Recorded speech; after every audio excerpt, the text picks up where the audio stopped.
Hi, welcome to A New Earth Book Club. This is our recap session of all the chapters of the book. My name is Meredith. I'm Alyssa.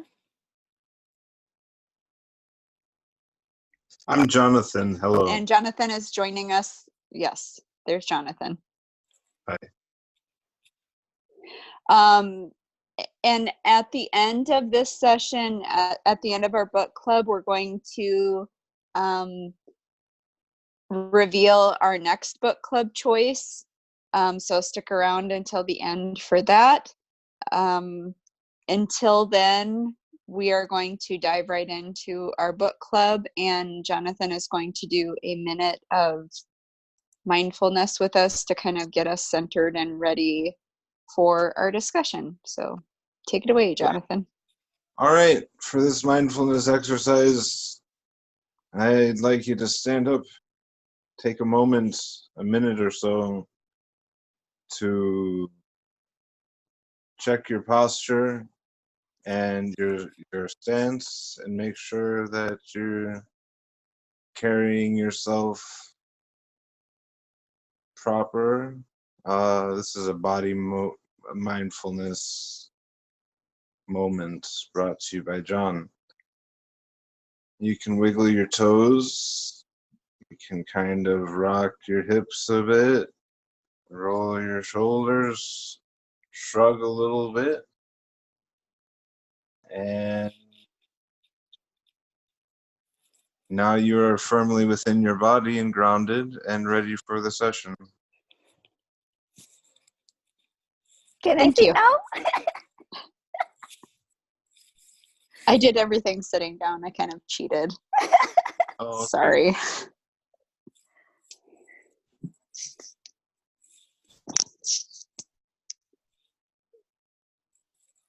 Is everyone feeling good and centered now? Are we Yes. ready to start? Well grounded. Great. Grounded.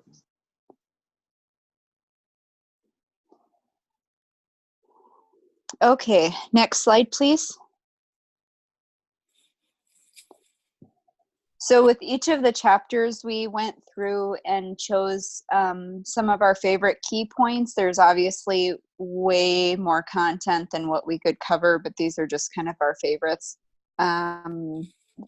Chapter 1 was about the flowering of human consciousness. And then on page 8 and 9, the book talked about inherited dysfunction and how the human mind in its normal state generates suffering. You do not become good by trying to be good, but by finding the goodness that is already within you and allowing that goodness to emerge. And that's on page 13. Would anyone like to jump in and give their thoughts about inherited dysfunction? When the book started so quickly with the flowering of human consciousness on page 1, then got right into the inherited dysfunction, after a while I started to think maybe it'd be more like a semi-precious stone than a flower because of their inherited dysfunction. Can you elaborate on that? Oh yeah, stones don't get trampled, they just sit in the road. So flowers, I think it's just flowers, flowers. Inherited dysfunction. For me, what I got out of the flowering of consciousness story was that, like, it was the analogy of when we're living the unconscious life, that's just living the plant that's like thriving, right? Like the plant is just about survival. The plant is not really doing anything for the world, but then all of a sudden one day a plant decided to bloom a flower and kind of become more than what they were, and like thrive versus just like surviving. So I guess that's what I got out of the flowering of consciousness story. That's how Yeah. I understand it as well. Yeah. Like yeah, and I think you said it. Well, I don't know. I mean, I don't know how to say it in other words. I don't really get what Jonathan was saying. I'm sorry. Oh, well, it's just my personal life experience that the flower isn't the best identity. It gets trampled more often than not for Okay. the spiritual life.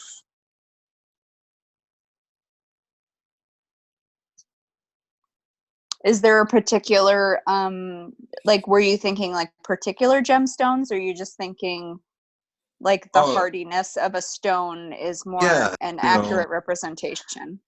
yes, because the flowering consciousness, is it delicate? Is it rugged? Does it have resilience? It needs resilience, and I don't ascribe that to a flower. Hmm. Well, I mean, on one hand, a flower is delicate, but it does take a lot for the flower to get to the point of blooming, which could be said of human life as well. Like, yeah, we're a hardy species, kind of, but like life is a really delicate thing, you know? But I do like thinking of gemstones and how that can represent us as well. Did you have any ideas on inherited dysfunction? Yeah, that general no-go for the blooming, inherited dysfunction. People are more comfortable with rocks than they are with flowers because of the inherited dysfunction. And I could probably tell you more about the inherited dysfunction, but it'd just be the inherited dysfunction, perhaps. Hmm. Well, I'm sorry. I keep say sorry. Just yeah. I Alyssa, do don't you know. want to talk about your quote that you chose? I No, really like I like how yeah, I am still not done with the inherited oh, okay. dysfunction. We don't have to. Okay. Well, what I understand from this is just that if you're not conscious, then you will generate suffering. Yeah. That's but when Jonathan was explaining it, it sounded really complicated.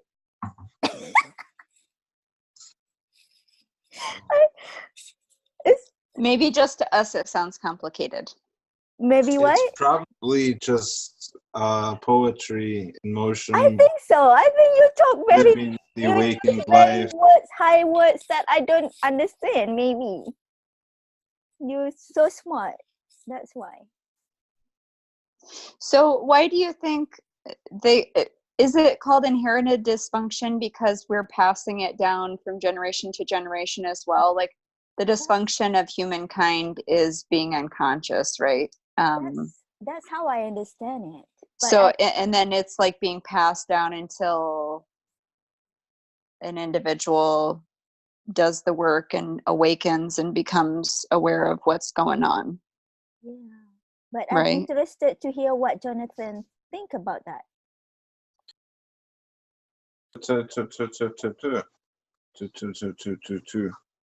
Yeah, is it inherited? Uh, uh, Genetic, or perhaps it's just learned behaviors that are passed down over generations. Uh, that include a mindset that includes this fundamental other or not self. Mm.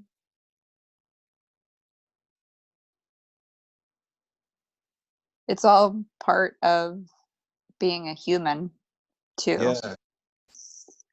I mean, likes and dislikes, but to try and sever a part of our being from the whole of being is folly. And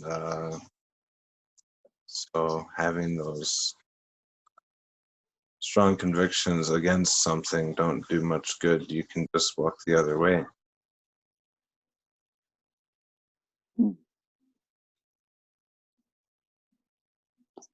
What do y'all think about this other quote here from page 13, that you do not become good by trying to be good, but by finding the goodness that is already within you and allowing that goodness to emerge?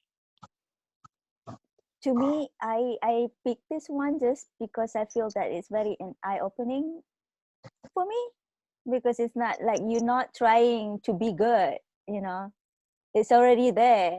If when you're conscious, it's, yeah, you can just allow it to emerge. So that's why I really like this quote. And also, when you're trying to be something, it implies that you're not that already. True. Yeah. Yeah.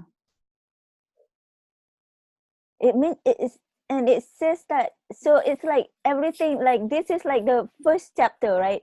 And then throughout, it's like a story that it's connected from beginning to end, to the end. It's so beautiful. That's how I see it, you know. It's the, and this is like the first eye opening that for me,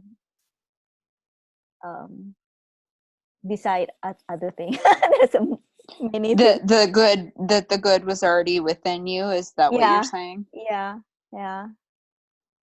So it's interesting that that was like your starting point, because I remember watching Oprah on her show years ago, and she like looked at the camera and said, like, you are worthy just because you're here. And that's the first time that I had ever heard that in my life, that I was like a good being without having to try and do, because like my background was in very fundamental Christian background, so I was taught very differently about my worth and goodness. Yeah. Right. So that seems like a good like starting point for people, is to realize that like their worthiness to be loved and to be in the world is like already inherently within them. Yes, everything else is just the ego. That's how it is. That's how I see everything. Jonathan, did you have anything that you wanted to say? I don't know much about it. Caring about one's image is just kind of beyond me. Not much I can do about it, so I never tried to do much about it.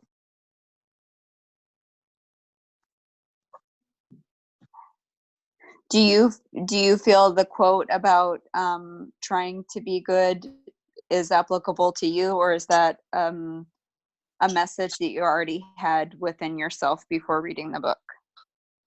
Well, not to get too deeply psychological, but it's been said that Mr. Rogers planted a seed in many a young and made them better people. That's an awakened being doing something like that. A divinity.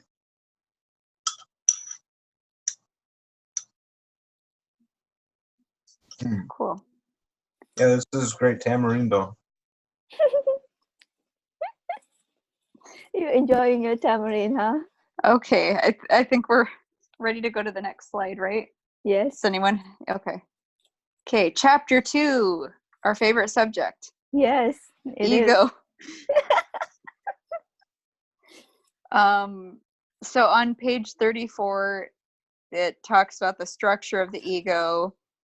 The egoic mind is conditioned by the past, which is literally everything that just happened, even just now. That's the past. It consists of the content and structure, identifying with things, identifying with ownership, identifying with the need for more, identifying with who we are in physical form. Which I guess pretty much, I don't know. Does anyone have anything they want to say about that, or kind of? Totally agree with it. Yeah. It's a lot. It's a lot to take in too. Yeah.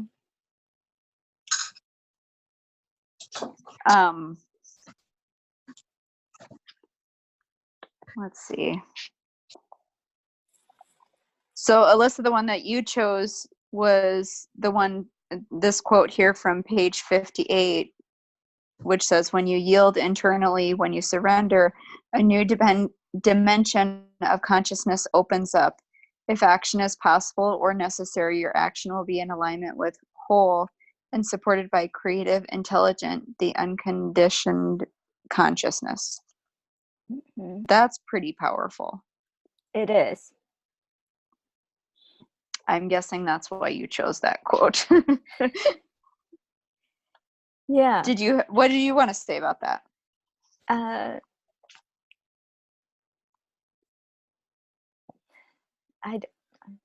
I don't know. Do you feel like you've had to surrender something in a situation like that?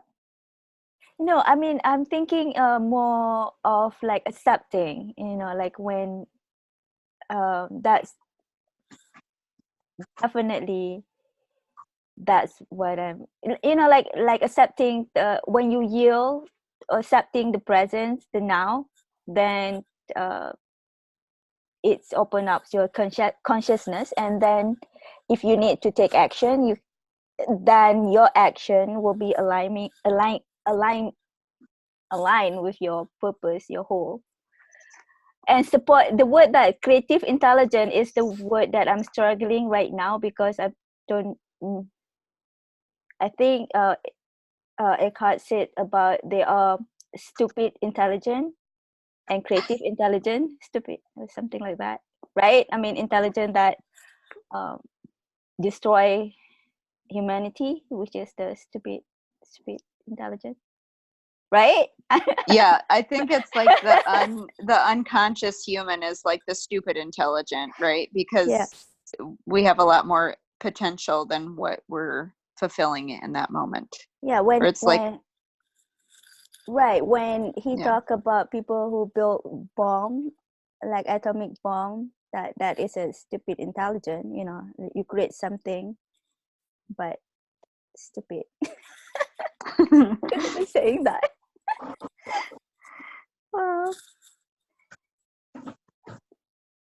Jonathan, do you have any tips with when you are in a moment and you realize that it's like your ego talking? What kind of things you do to maybe snap out of that? I keep on doing it because it's who I am, and I don't see any reason that I need to strive for this goal of enlightenment, since I am who I am, and I can't be anybody else than I am.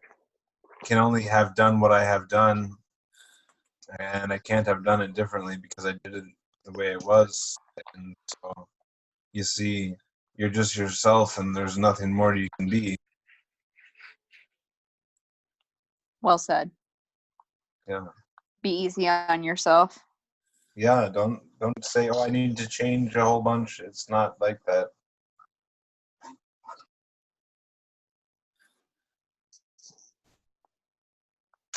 Okay. Anything else on chapter 2? I have to say that when the first time I read about this chapter 2, it was very, very interesting, because I never really thought that. I mean, if we listen back to all of what our discussion was about, it's all about ego, all about that, how we always identify ourselves with things, ownership, and whatever that you just put on the first paragraph. But now, looking back, I don't put that as my main focus anymore, because I feel like maybe I feel I don't know. I think it's Yeah, like, yeah. there's Why is something so to bad ego? Why is your ego so bad? It's just one man's opinion. right, true. Yeah. Many people say, "Oh yeah, that ego is going to get him in trouble." Yeah. Yeah. I guess I chose the structure of the ego because I felt like it was important to share the way that I it was know. formatted. But It like it's I see what you're evolved, saying. yeah. Like there's not a lot to talk about now since we've already like yeah, that is what it is. It's identifying with things, ownership, the need for more in physical form. The end. Like But when we're doing this, like as a wrap up, this is a very good way to do it. You see that is the structure of thing, because for everyone who's watching this, who never read the book, who might be curious about what the book is about, so this is a good way of presenting the information as well. yeah. Yeah. So I mean it makes sense to me, and I hope it makes sense to others who's watching this beside us. Whoever watch. um should I Okay, move to next chapter 3? next slide please. Sorry. The core The of ego. core of the ego. Now we're getting to the Yes, I really love the discussion about ego, because I know that Jonathan said it's just 1% mind, but it's still sometimes it's what I used to. Maybe still sometimes I still do that without, and I'm not aware. it'll be interesting. Great Like discussion. we've learned, we're like talking about this now, like in a couple years time or even like 6 months We time. should revisit What? this book again in Yes. 2 years. Have an anniversary party of it. Right. I mean, it doesn't have to be like chapters by chapters, but but maybe like 2 weeks or something like that, and see. That'd be awesome. Yeah. I found a thing. Goes to a What? Band-Aid.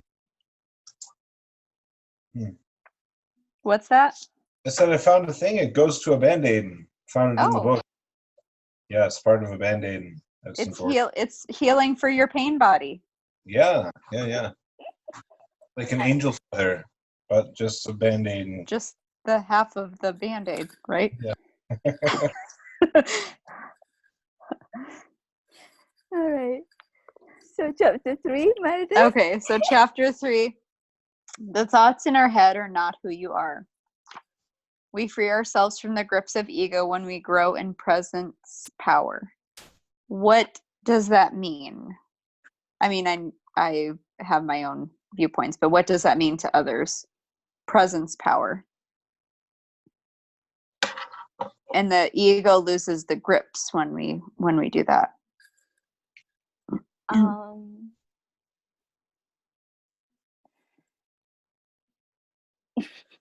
Well, the ego definitely wants to get a grip because it's so completely impersonal and just unconscious conditioning. Yeah, so the ego really wants to get a grip, and the only trouble is it doesn't know what to hold on to.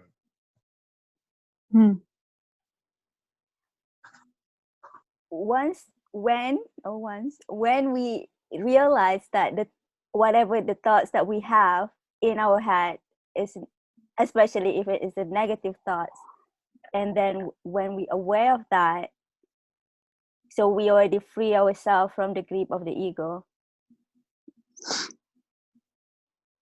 Yeah.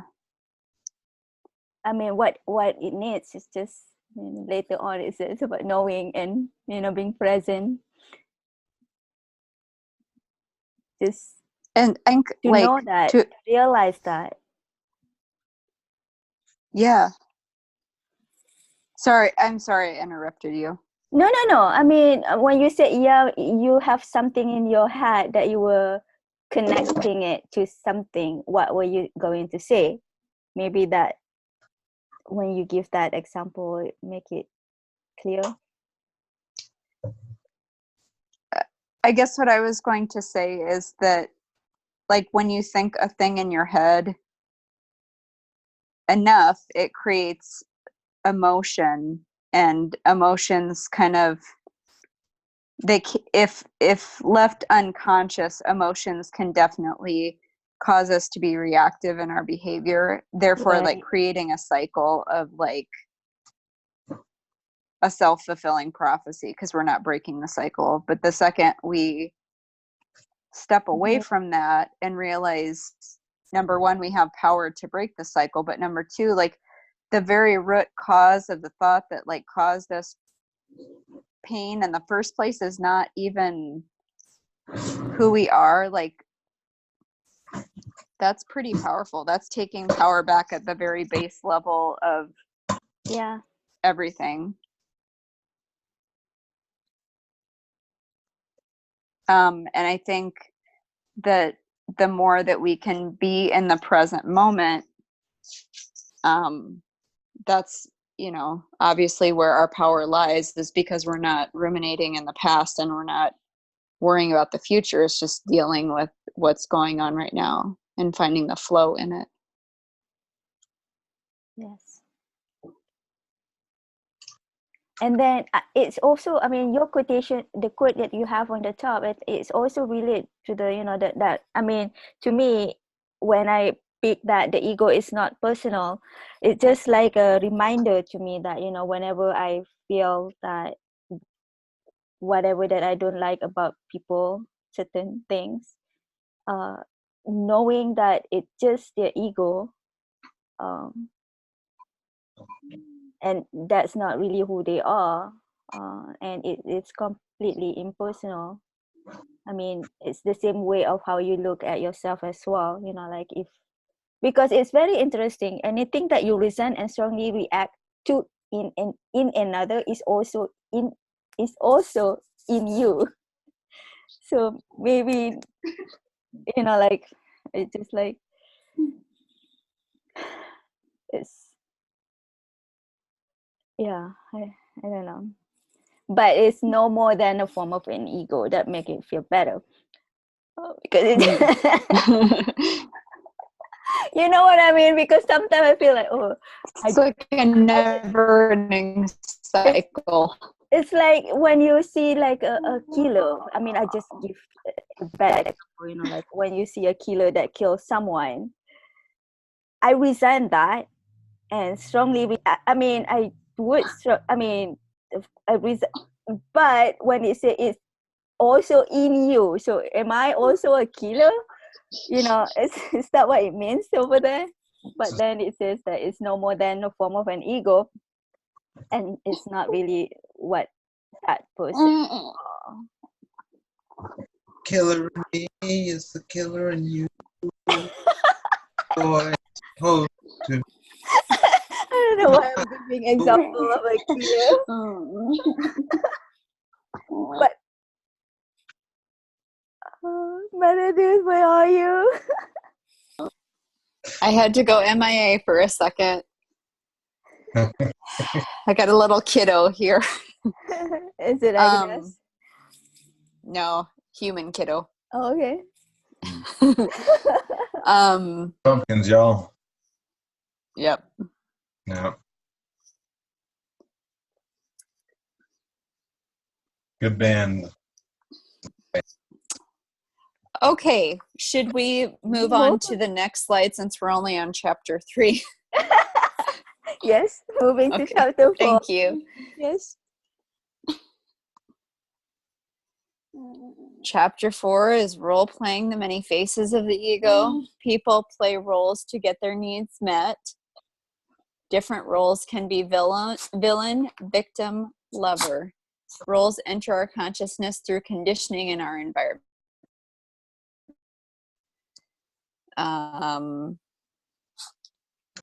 I just kind of chose that because I thought it was a very basic principle that was important from chapter 4. Because of that principle, how different can a person truly possibly be? Not very.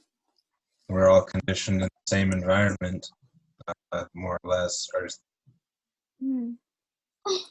Do you feel like, so, I mean, obviously some people play certain roles more than others because I think, but like depending on like what needs are being met is the role that they're going to play.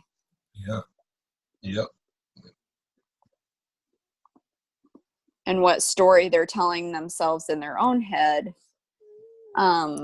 is probably going to generate the type of action that causes that role to come into play as well.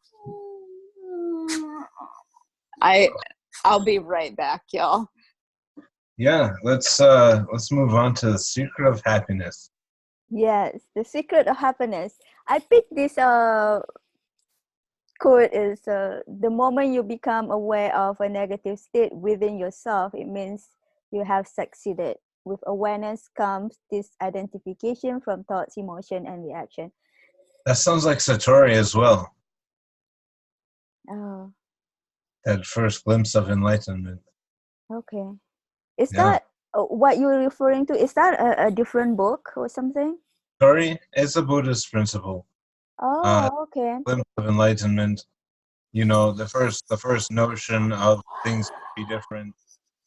The first noticing of a shift in consciousness. Such things. Satori.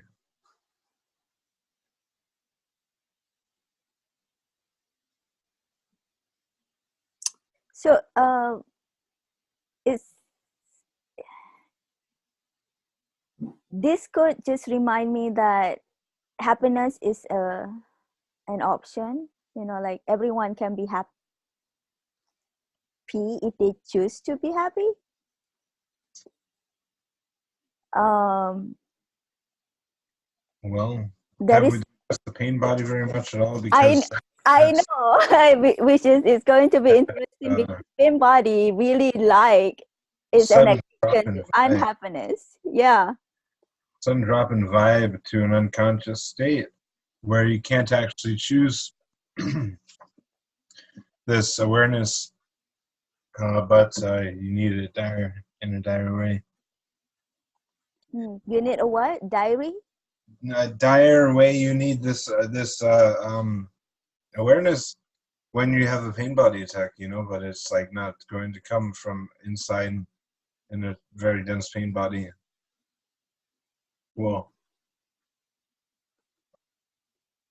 Meredith, any comments? You're saying a very dense pain body or a body that contains a lot of negativity is going to fight harder to stay in that role. Is that, or did I not understand that well? Because I would agree with that. I just wanted to make sure I'm not putting words in your mouth. Yeah, I agree with that. Okay. I agree with that. The more identified it is with the way things are, rather than the thought of a future where things are different, and enacting ways to get there. Those people, you know, generally don't want to change. The notion of change is insulting to them. It probably also feels impossible in a way, or like really like that quote that we were talking about, like finding the good within you, that, and not trying to be good. I think sometimes, I know that for me, when I had a very heavy pain body, that it just, that was like the never ending thought in my head was like, not enough, not good enough, and everything. And then, you know, so like that would make sense that the ego just kind of keeps reinforcing that, because then you're like so in your ego, you know, when you're living in a dense pain body. I totally derailed that. Pain's terrible, though. Pain's terrible, isn't it? Oh, man, I wish I didn't have to live in so much pain. Well, yeah. So many pains. And you're trying to do anything to get out of it. And if you can blame other people, you know, like being the villain or victim, blaming someone else. Bone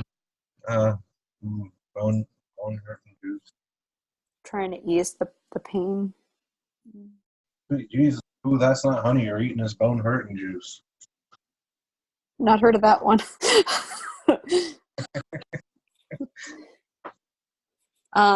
Okay, so key takeaways from chapter 4 are remembering the roles that that the ego plays to get the needs met, and also being aware of the negative state, because that is the step to success, is being aware of it.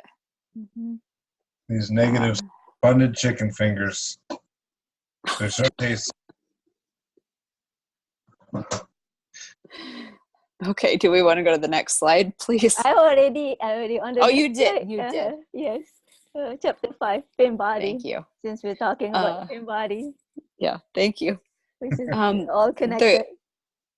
Let's see.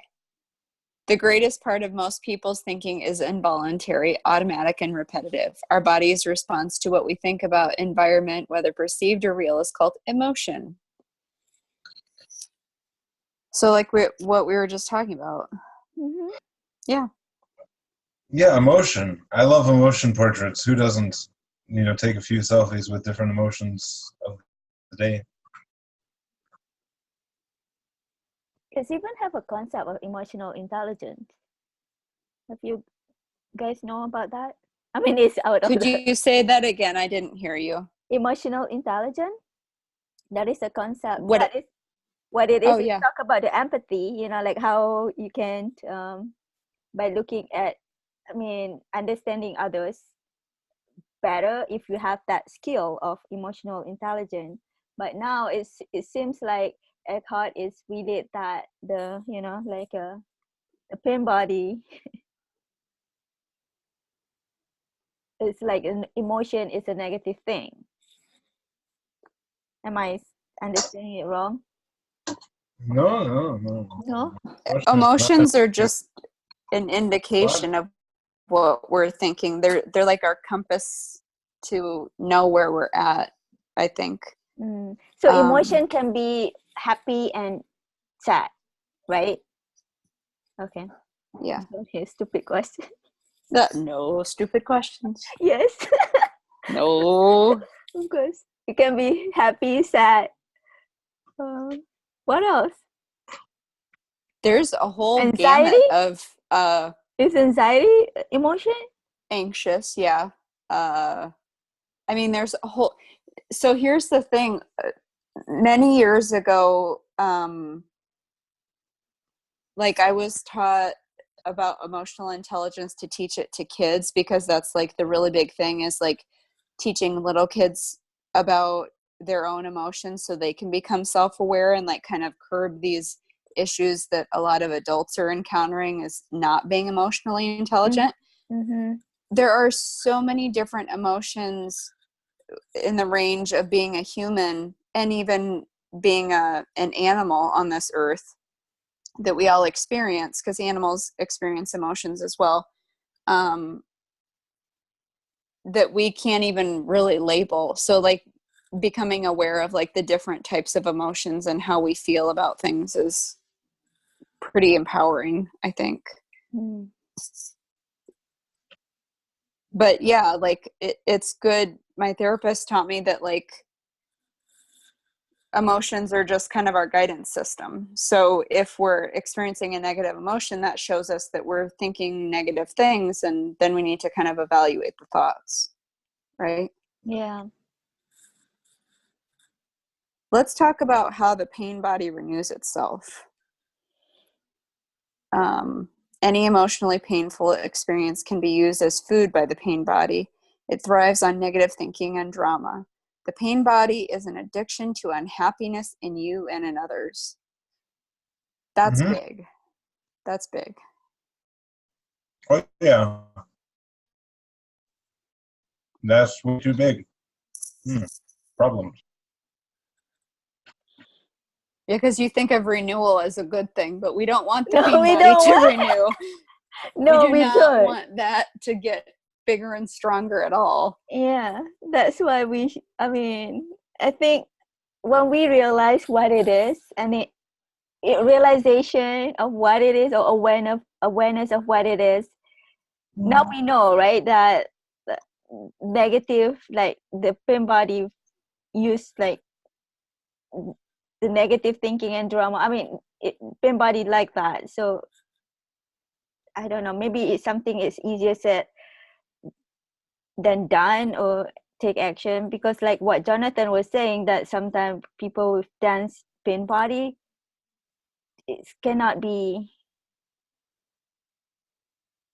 you cannot control that, right? I mean, it's just, it's oh, did you say that? I mean, I think I heard that. That's when we were talking about the pain body earlier, that people with dense pain body, what did you say? I forgot. You said something about people with dense pain body. It's not easy. Like it's not the option for them to be happy. Is that what you were saying, Jonathan? Well, it's actually just so difficult to say, hey, check this book out for people with dense pain bodies for some reason.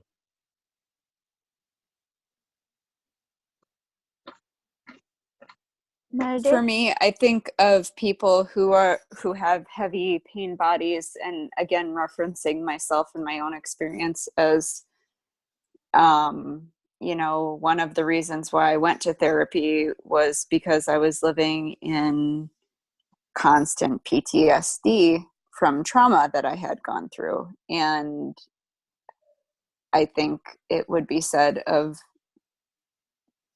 anyone who has a heavy pain body that they are also living in a current state of trauma and pain, and thinking about things that were so painful that caused them to get to the point that they're at, where it's kind of enveloped their entire body, So, I mean, all those things are like reinforcing. Oh, shoot. Hold on, guys. Sorry.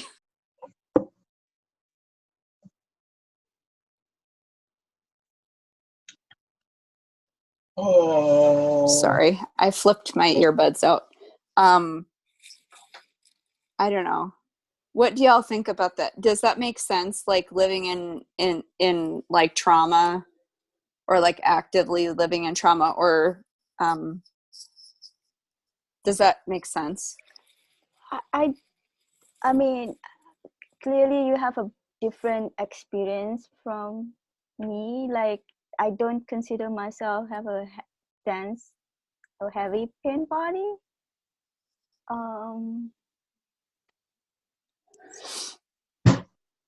So I cannot. It's just very interesting if you can share what how you handle that, or get rid of your pain body, because like we know that if you have a high pain body, that the pain body, like all that negative thinking, like reliving the past, it's like it kind of like it fit when you relive that bad experience that happened to you, right? So how do you overcome that? How did, what make you become free of it? Or maybe we should move to the next one. But before we move to the next chapter, which is breaking free from the pain body, how you can talk about how did you do it? How did you, in your own... What's that? Carrot milk helped me break free from my pain body. Carrot milk? Carrot milk right here, Bolt House Farm carrot milk. Is that how you did it, Jonathan? Remember, this this is going to your pain body. Okay. Vitamin K. Carrot milk. Okay, drink carrot milk. Okay. But this, okay, that's great. No response to that question? Yeah, well, I wish that it was like a magic pill, like one step thing, but it was so it took time. It took Okay. setting the intention of wanting to make a change and reaching a point in my life where I was unhappy and willing to make the change. That is big. How long? You know, How long did it take? therapy, a lot of therapy. Like many years of therapy? So like, well, I mean, I went for 2 years and then I took a break and then I went back for another 2 years. But like, I'm a learner like outside of therapy. I did a lot of work outside of therapy too. Mm-hmm. So Therapy yeah, for a while. medication, like all these little steps Mastication get is you like important as well. closer. Chewing thoroughly. Meditation, medication, mastication means chewing. Chewing very mindfully. Important. One of those things on the list. And drink carrot milk.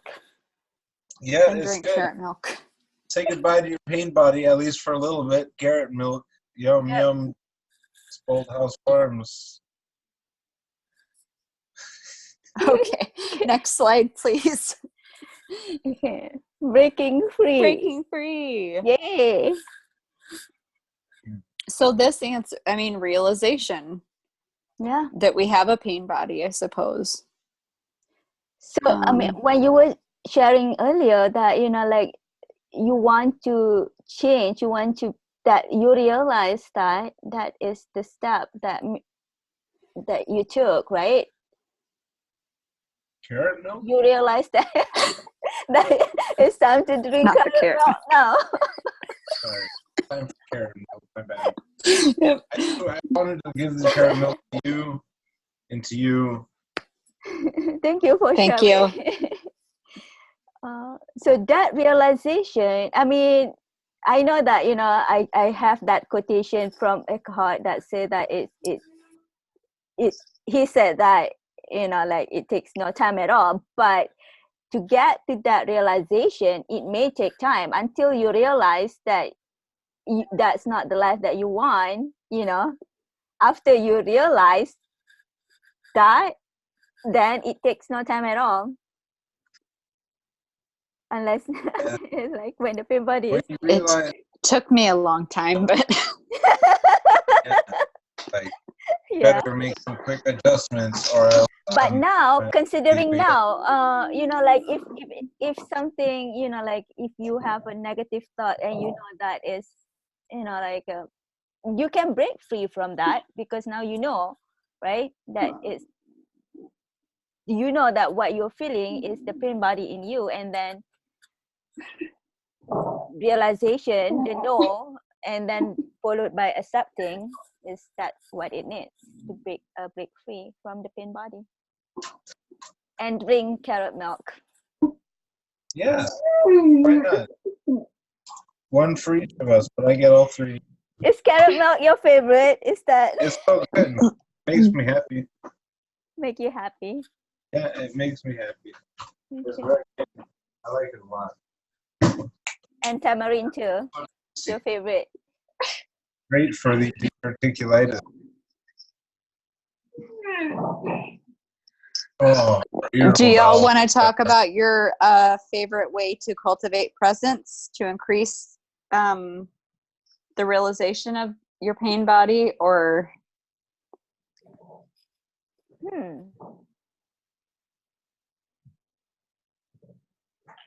My favorite way to cultivate like being present is being in nature.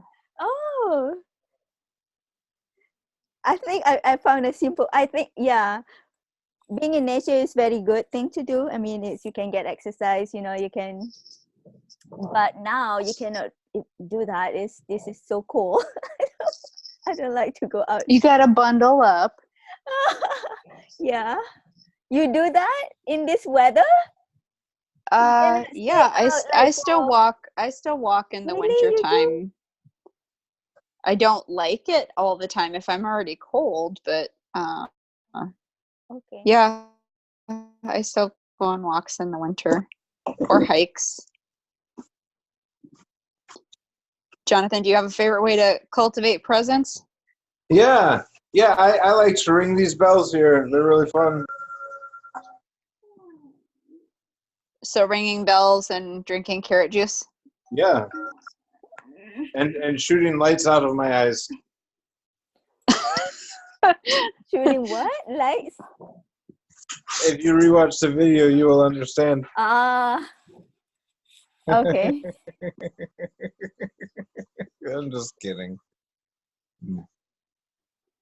Okay, so the quote from 183 says, "How long does it take to become free of identification with the pain body?" Alyssa, you already said this, but Yeah, I'll just read it yeah. again real quick before we go because it's big. It takes no time at all when the pain body is activated. Now No. sorry, thank you. Yeah. Know that what you are feeling is the pain body in you. Yes. And then knowing needs to be followed by accepting. That's another key component, is accepting it. Like knowing it is one thing, but like allowing it to be is the other step. Right. But don't be too hard on yourself. Even if you know it and you cannot accept it, it's still fine. It's just the first step of sometimes it takes time. You know, especially if it's big, like it's a big pains. event that is really cause you the painful. Yeah. Just know.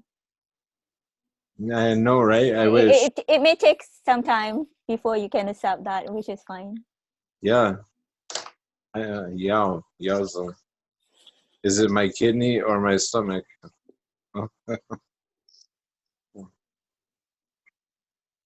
Okay, next slide. Finding who you truly are, chapter 7.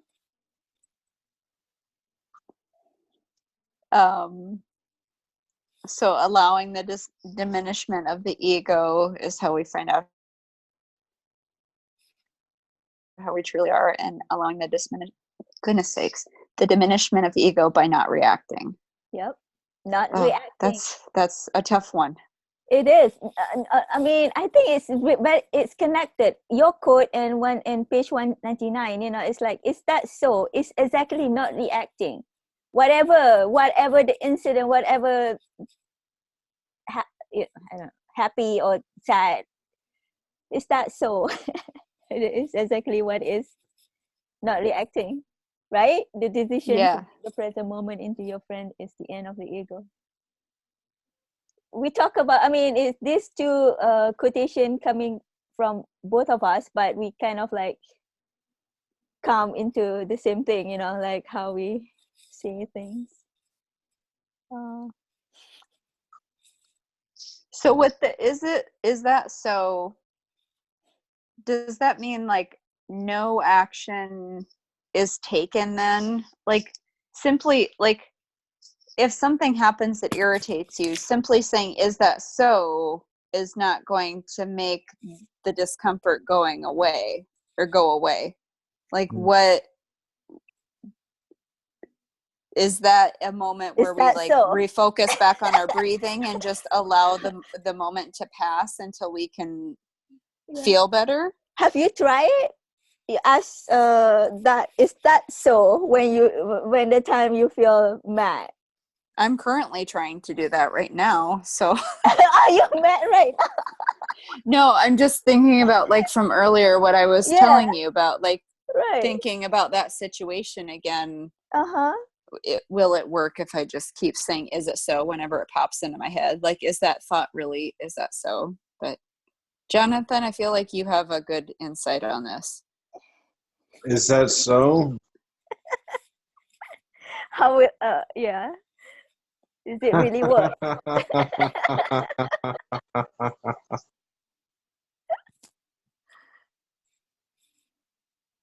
Jonathan? Sorry, I just felt like making an example. I'm right here. I'm right here. Let me get you some. You're making an example. Just sitting in the dark.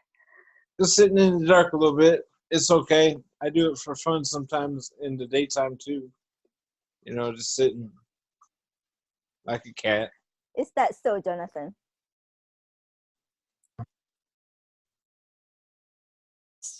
Oh, good. Thank you. Yeah.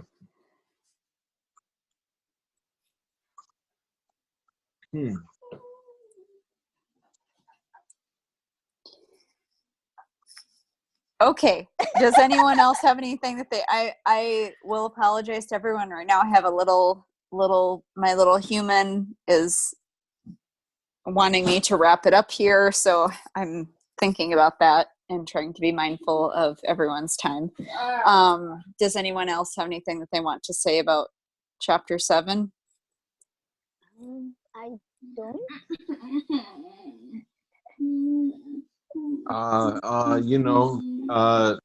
Fake it till you make it. Fake it till you make it. Yeah. Is that so? Like you could ask that about everything. It's such a question that I can't comprehend in my mere mortal mind. I'll be back, folks.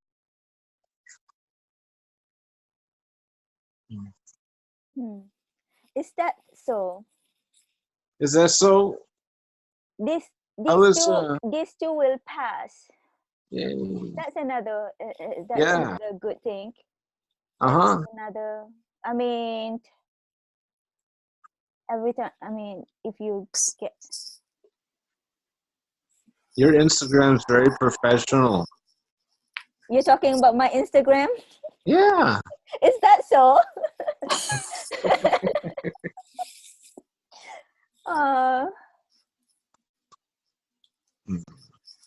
Yeah. Yeah. I did work hard. I worked hard like Dad told me to. Oh. Okay. Do we want to do the next slide? Yeah. The inner space. These two will pass. Was that in chapter 7 as well? I can look. Yeah.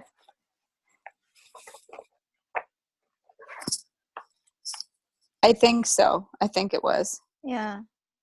Because I feel that is that so, and these two will pass. Both are is saying that, like, whatever the bad thing that happened to you, it's not going to stay there longer. I mean, it's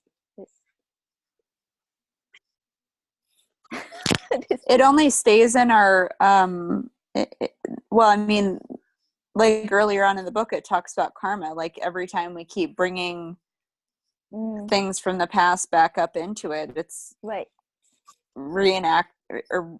Reactivating the thought and the emotion that goes behind it. Like I was talking earlier with heavy pain bodies. People with heavy pain bodies are reactivating a lot of that old stuff. That's not really talking about inner space, though. So no, sorry, that was like from chapter 7. No, now we are on chapter 8. Thank you for yes doing that. Yeah, chapter 8 is about discovery of inner space. And then on 243,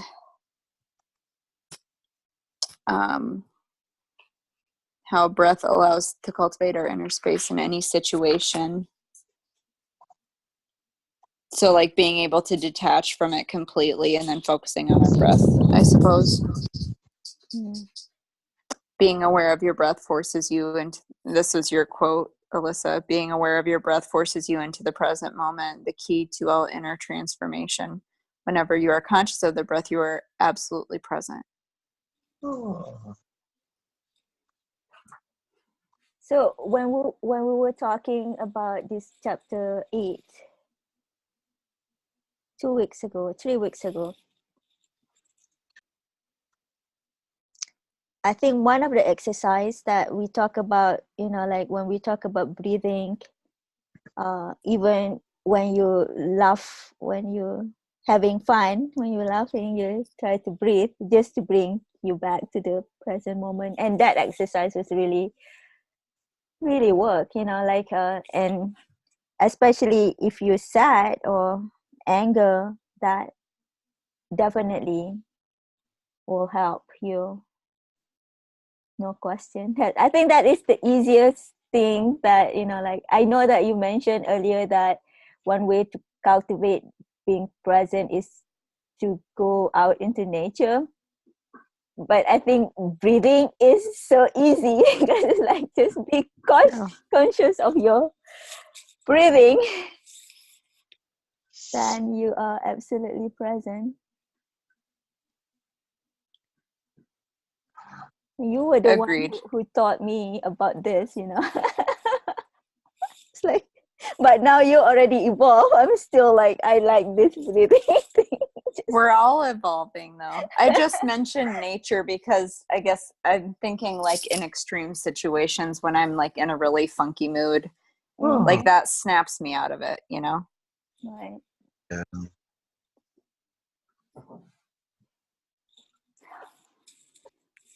Anything else to add for this chapter 8 before we move to chapter 9? It is fun to be mindful when you are in a happy moment and you pay attention to your breath. Like I can't remember what it was, but it was the first time that I noticed it after we did that exercise, or I think Jonathan mentioned like paying attention to your breath when you're in joy or whatever. Mm-hmm. And then I did it after that, and it was Right. like, oh, breath is so easy when you're in obviously our breath flows, but when we're in a higher state of emotional, like in joy or in happiness, it it's circulating the air exactly as it's supposed to. Like it's not forced, it's not shallow, it's not like rapid or anything. It's just like easy. So that was a good exercise. Yeah. Okay, next one. The inner purpose. Being present and giving your fullest attention to whatever it is that you're doing. Yes. The negation of time in what you do provides the link between being and doing. Whatever you do, you will be doing it extraordinarily well because the doing itself becomes the focal point of your attention.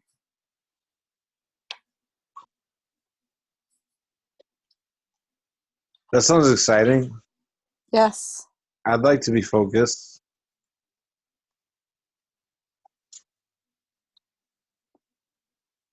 Me as well. Yeah. Then being present. Because then you can give full attention to whatever you're doing. Like right now, we're talking. Occupy.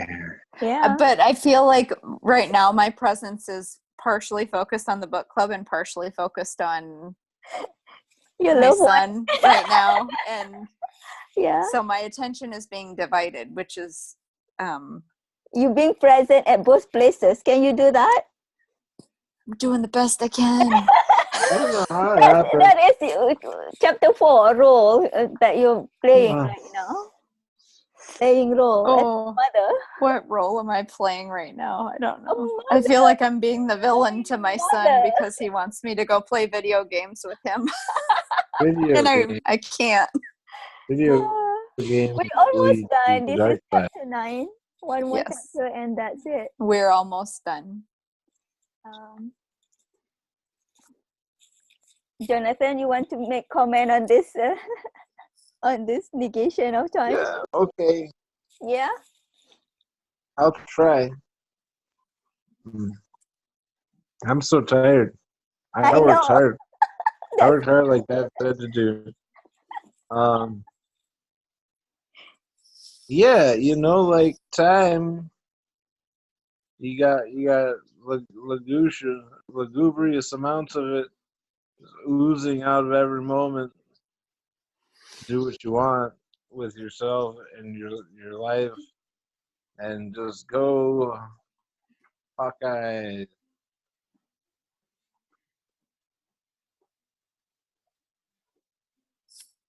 But I was playing Let's Get Delirious earlier, my friends. I got to the point where it says Let's Get Delirious, and I lost track of time at that point. Do you ever purposefully do like no sleep to Wake enhance your therapy. spiritual Wake therapy. enhance.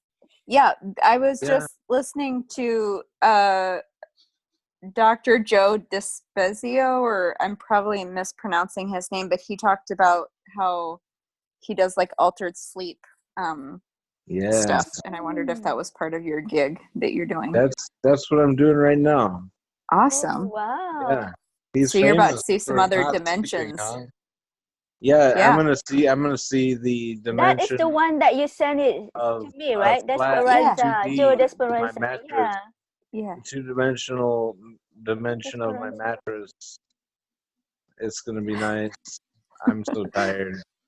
Oh, okay. We're almost done. Hang in there, friend. Okay. Okay. Can we move to the last one? Let's put our attention collectively on chapter 10. All right. Woohoo, the new earth. A new earth. Okay.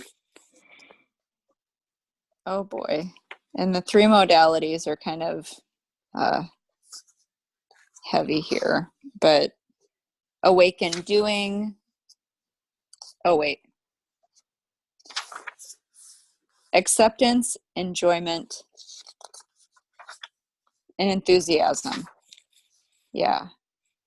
Like we talked about last week, because last week was chapter 10. Right. Oh, present moment. Okay. Enthusiasm brings enormous empowerment into what you do. Enthusiasm gives out of its own abundance. That's wonderful. Go Hawkeye! Go Hawkeye. That's like always a safe I'm enthusiastic. cheer around here is go Hawkeyes. Yeah. Go Hawkeye. On page 303, after that quote, like when I'm just going to read it. When enthusiasm encounters obstacle in the form of situation or uncooperative people, it never attacks but walks around them, or by yielding or embracing turns the opposing energy into the helpful one, the foe into a friend. Once in a while. Meredith is gone. I really like that quote. It just no fun talking to myself. I am listening, Meredith. Meredith is gone. Jonathan is gone. Everyone is gone. What happened? See, you were gone. You were not present. Nothing happened. So sleepy. You were sleepy. I was in such a peaceful state. Enthusiasm and the ego cannot coexist. Enthusiasm knows where it is going, but at the same time, it is deeply at one with the present moment. The source of its aliveness, its joy, and its power. Yeah.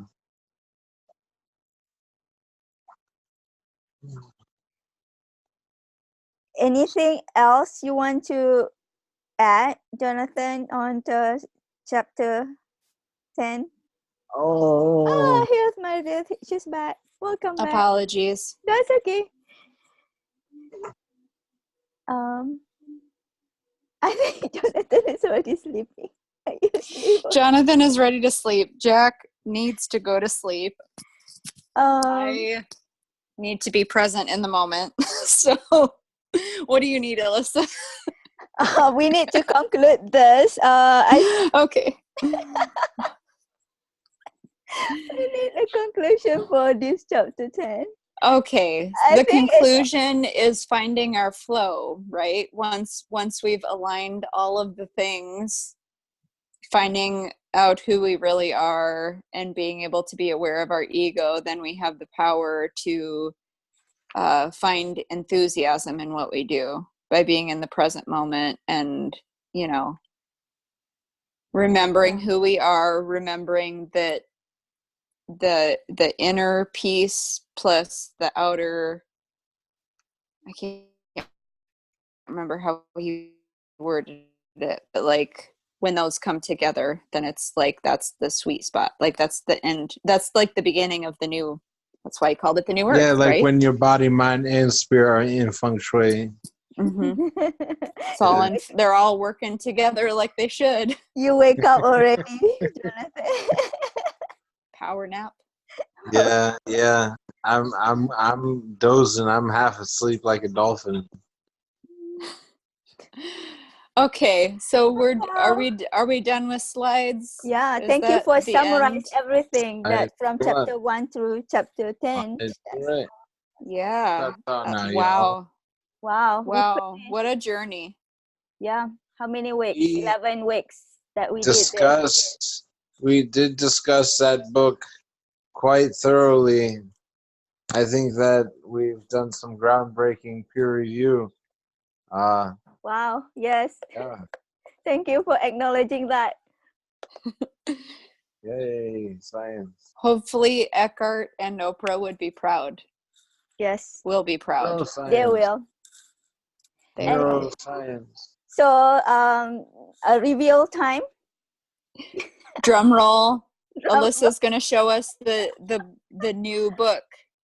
Take it away, Alyssa. Tell us what it is. So for the next book club, we are going to be discussing this book, The Success Principles by Jack Canfield. So if you are interested to join us with our book club, you can contact Meredith.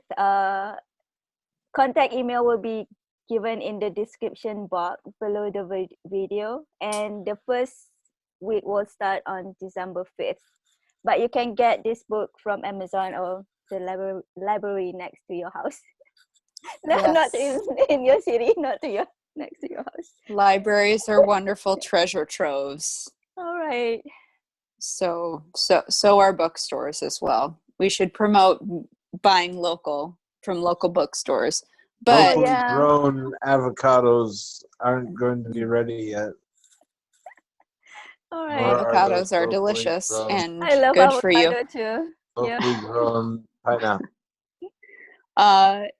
Yeah, so thanks to everyone for being a part of this wonderful book club. Thanks to Alyssa, thanks to Jonathan, thanks to anyone who chooses to watch this. Thank you. Yeah. Thank I feel you, like singing the Golden Girls theme song right now. Thank you for being a friend, but I won't. Thank you. Thank you, everyone. Hope to see you all in the next book club. For people who's watching, join our book club. Stay present. You can be anywhere in the world, because this is going to be through Zoom, so you don't have to be, be on location, like the same room or whatever. You don't even have to be an Iowan, because we're all Iowans, but we're Iowa nice people. Iowa nice is a fallacy for the most part, but that's a separate video and a different topic. All right. Okay. Bye. Okay. Bye, everyone. Don't forget to subscribe. Subscribe. Bye.